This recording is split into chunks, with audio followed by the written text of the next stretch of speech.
James Earl Carter grew up in Plains, Georgia.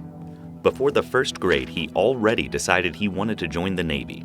Influenced by his uncle, a radioman in the Navy, he studied hard, and in 1942 he received an appointment to the Naval Academy. After completing the Accelerated Wartime Program, he graduated on June 5, 1946 with distinction and obtained his commission as an ensign. After completing 2 years of surface ship duty, Carter had a few options open to him, but he chose to apply for the submarine force. Accepted, he began the 6-month course at the U.S. Navy Submarine School in New London, Connecticut. After he completes his training, Carter is relocated to Pearl Harbor, Hawaii, where he reports on board the USS Pomfret, and a few days later, they head out on a simulated war patrol to the Western Pacific and the Chinese coast. The submarine returns to Pearl Harbor. Carter is promoted to lieutenant junior grade, and Pomfret heads to San Diego, where the submarine operates along the California coast. On February 1st, in 1951, the Navy builds its first new ship since the war, and Carter is ordered to report as the senior officer for the USS K-1 pre-commissioning detail. In June, Carter is promoted to lieutenant and wants to join Captain Rickover's nuclear sub program. He applied for what he considered the finest Navy billet available to any officer of his rank: the development of the first atomic submarines.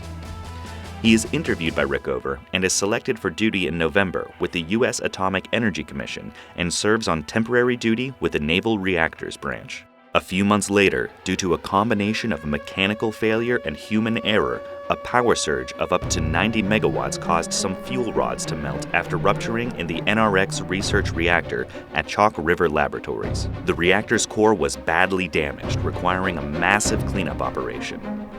This was the first incident of this magnitude, and Carter was ordered to lead a team of 23 people to assist in the cleanup. When he arrived on the scene, there was a duplicate reactor set up on a nearby tennis court where he and his team would practice removing bolts and pieces as quickly as they could. Once lowered into the damaged reactor, each person would only have 90 seconds to work due to the extreme radioactivity.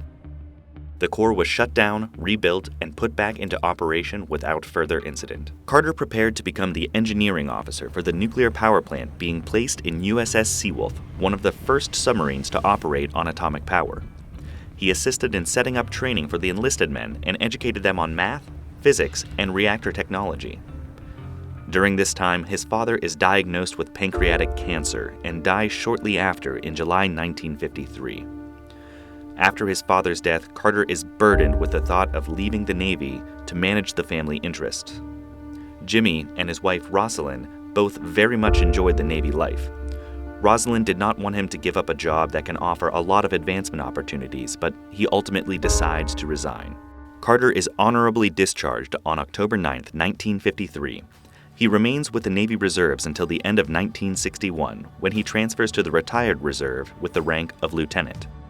The value and experience gained in the Navy stayed with him. In 1963, Carter started his political career, and in 1976, he was elected the 39th Commander-in-Chief. In February of 2005, the Navy honored him with the commissioning of SSN-23, the USS Jimmy Carter, the third and final Seawolf-class nuclear submarine.